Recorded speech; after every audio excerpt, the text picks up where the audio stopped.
Hi, I'm Lena. Welcome to another episode of Northwest Spotlight. Today we're on Granville Island at Alimentaria Mexicana, and we're going to have a chat with Northwest grad Phirdhoz Quereshi. Let's go.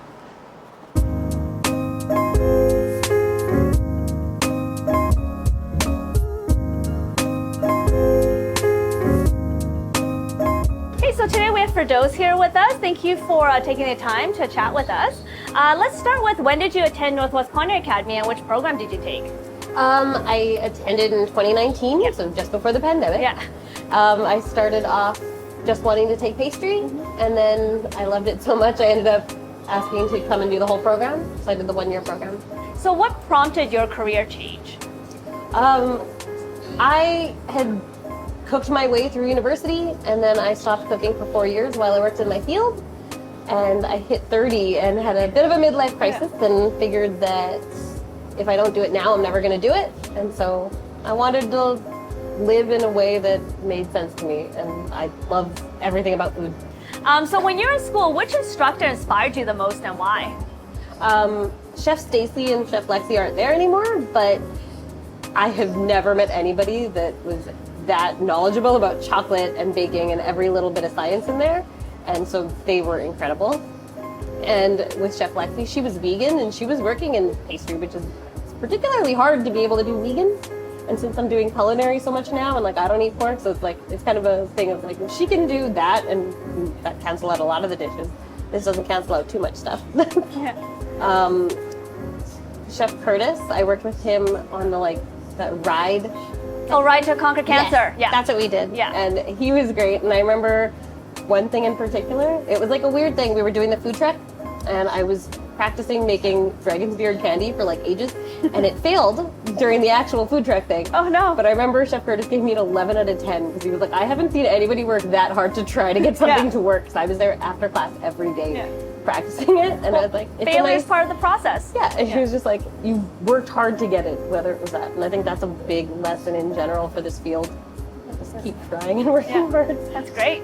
So what is your position here at Alimentaria Mexicana? I'm now the head chef. Oh, congratulations! Thank you. Yeah. It's a new position. It's been less than a week now. I was the sous chef prior to that almost since our opening last July. Can you tell us a little bit about what you do as a head chef, your daily routine and things like that? A lot of it is making sure I come in first and check with everybody and see how everybody else is feeling, and then there's tons of paperwork, but I'm always online cooking still every day. So I'm here running expo, running call every day during service, either morning or evening, and then just tons of paperwork. So how did your culinary education prepare you for this role? For me, the paper was a really big thing to feel confident in that I was going forward.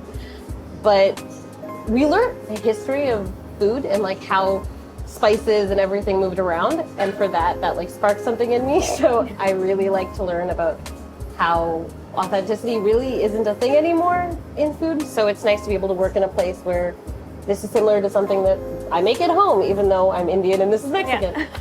Yeah, that's great. So I have to admit, I still haven't dined here yet. So what are some must-order dishes? Okay. For brunch, the waffle. And I know it doesn't sound that interesting, but we mill our own corn that we get in from Oaxaca that's made from 40 small families. Wow. And so it's all heirloom corn. And we mill our own oats. So everything in there is made in-house. Every single bit in the restaurant here, nothing is brought in. That's incredible. So it's awesome. Yeah.